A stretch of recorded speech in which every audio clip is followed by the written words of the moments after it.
Well, in the course of war, hospitals are protected under international law. But where does that leave Israel, legally speaking, if Hamas is, as Israel says, also the US says, using medical facilities as their military command centres? Good morning and happy to join you. Indeed, hospitals should never be attacked under any situation of armed conflict. They should be sort of the last safe haven available to a civilian population.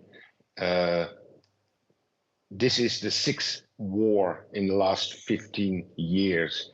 And in all the previous war and in the current situation, Israel has not been able to produce any credible evidence that medical facilities in the Gaza Strip are inappropriately used. Shifa Hospital, like any other hospitals, are public institutions, are open to the public, are open to journalists, are open to anybody can scrutinize what is going on there. There has so far never been any credible allegation that hospitals have been inappropriately used in Gaza, and therefore this is a totally inappropriate use of force, an escalation of use of force by the Israeli military.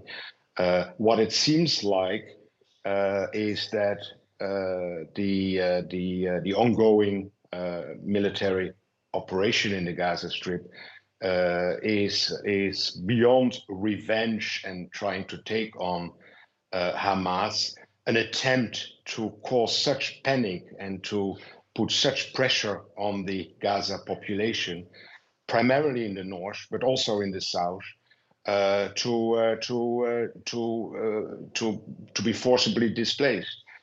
We have seen massive displacement from the north to the south, instructed by the Israeli army repeatedly and repeatedly.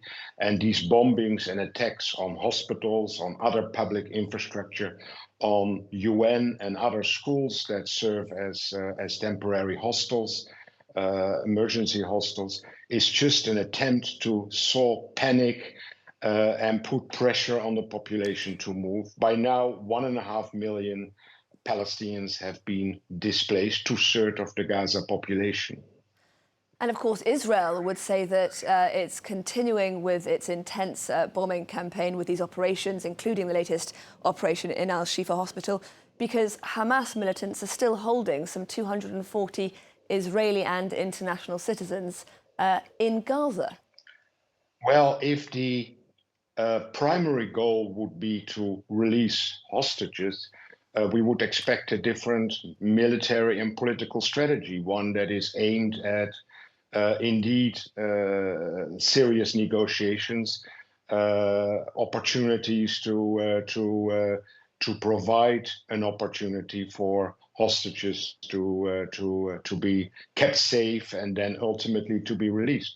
I mean, these bombardments will undoubtedly also harm the hostages, and there have already been reports that a number of hostages, several dozens, apparently have been killed as a result of the ongoing bombardment. So it seems much more to prevent,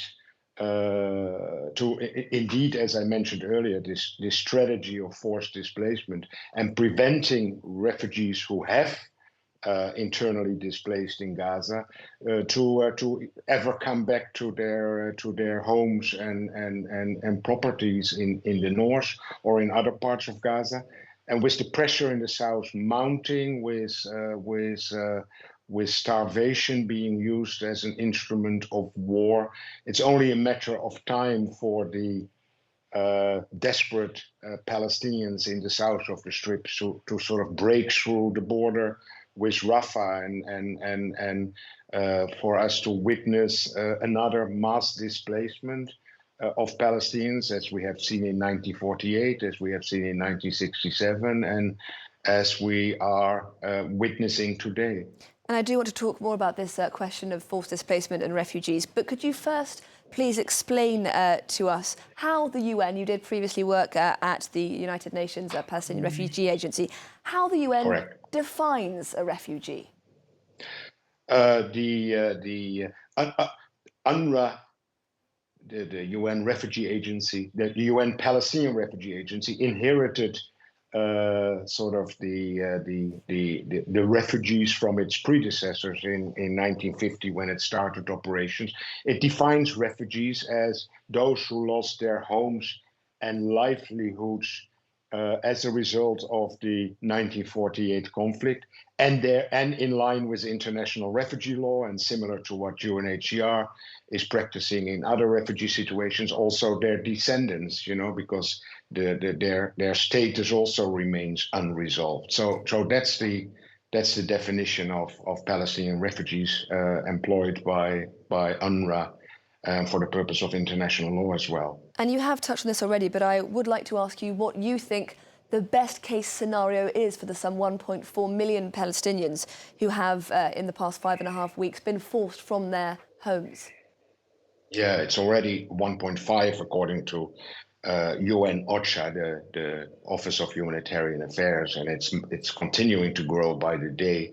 The best case scenario is an immediate cessation of all hostilities, with an opening of the border for humanitarian supplies to come in sufficiently and to all areas of the Strip.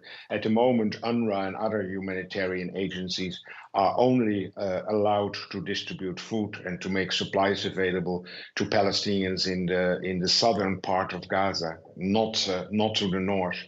And so complete cessation of hostilities, unlimited entry of humanitarian supplies, and the permission of Palestinians to go back to their homes to the extent that homes still exist.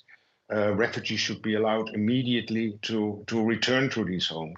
That's the only place. Winter is setting in. We had heavy rainfall. The temperatures are dropping quite dramatically.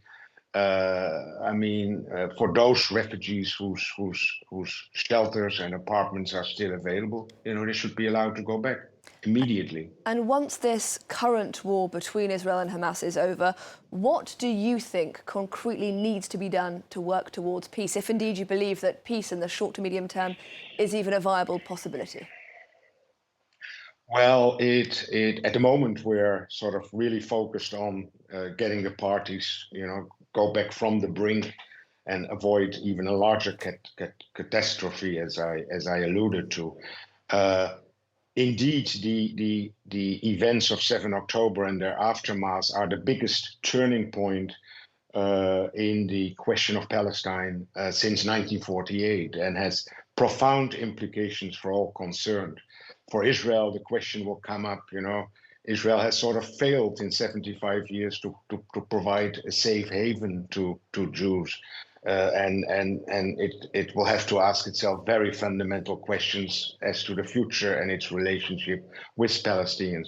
For Palestinians, this represents another huge catastrophe, but at the same time, a moment of renewed attention for the unresolved Palestinian question, for the international community, which, where sort of the question of Palestine had fallen off the radar, and the same for Arab states that were sort of engaging in normalization with Israel.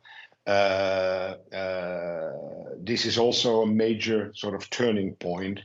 Lex Takkenberg, ultimately, I do apologise. I'm going to have to cut you up there. I do apologise. We have run out of time. No Lex Takkenberg, Senior Advisor on the question of Palestine at the Arab Renaissance for Democracy and Development in Amman. Thank you.